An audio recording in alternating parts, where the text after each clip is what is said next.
আসসালামু আলাইকুম। আপনি কি কখনো বলেছেন, "দ্য নিউজ আর শকিং" অথবা "আ নিউজ কেম টুডে" অথবা "টু নিউজ ওয়্যার রিপোর্টেড"? যখন আপনি নিউজ শব্দ দিয়ে কোনো সেন্টেন্স বলেন, তখন কি তার সাথে আর লাগান? কারণ আপনার কাছে নিউজটা কি প্লুরাল মনে হয়? আসলে নিউজ হচ্ছে সিঙ্গুলার একটা শব্দ। যদিও শেষে এস আছে, কিন্তু এটা একটা সিঙ্গুলার শব্দ। তো যদি কখনো বলে থাকেন, "দ্য নিউজ আর শকিং", এটা কমপ্লিটলি ভুল। হবে কি, "দ্য নিউজ ইজ শকিং"। আর "নিউজ কেম টুডে", না, এটা হবে না। হবে হচ্ছে, "I have some news for you. Two news were reported", okay? এটাও ভুল। তাহলে হবে কি, "she shared a piece of news".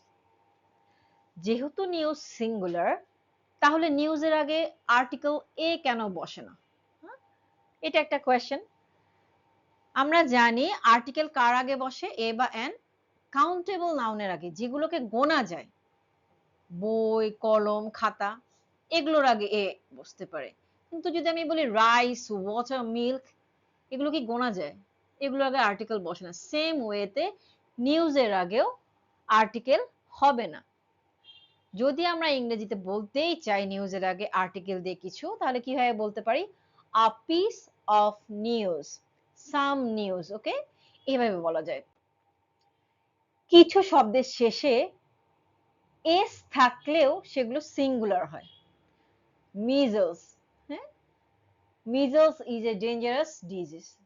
Mathematics, হ্যাঁ? আমরা যে পড়ে আসি স্কুল কলেজ সবসময় ম্যাথ থাকে আমাদের, তাই না? Maths. Mathematics is difficult for many students, right? তো এই যে শব্দগুলোর শেষে এস আছে, এটা চিন্তা করলেই আর বসিয়ে দেওয়া যাবে না। এই শব্দগুলো সবসময় সিঙ্গুলার হিসাবে। তাহলে আমরা যদি ইজিলি মনে রাখতে চাই, তাহলে কি মনে রাখতে হবে? যে শব্দের শেষে এস থাকলে প্লুরাল হবে না। আবার কিছু শব্দ দেখতে প্লুরালের মতো হলেও গ্রামাটিক্যালস রুলে সেগুলো কি হবে? অলওয়েজ সিঙ্গুলার হবে।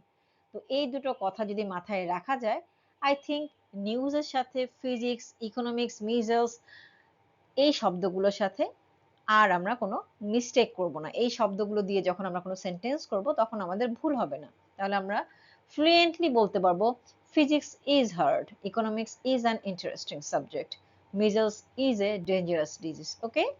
আজকে এই পর্যন্তই।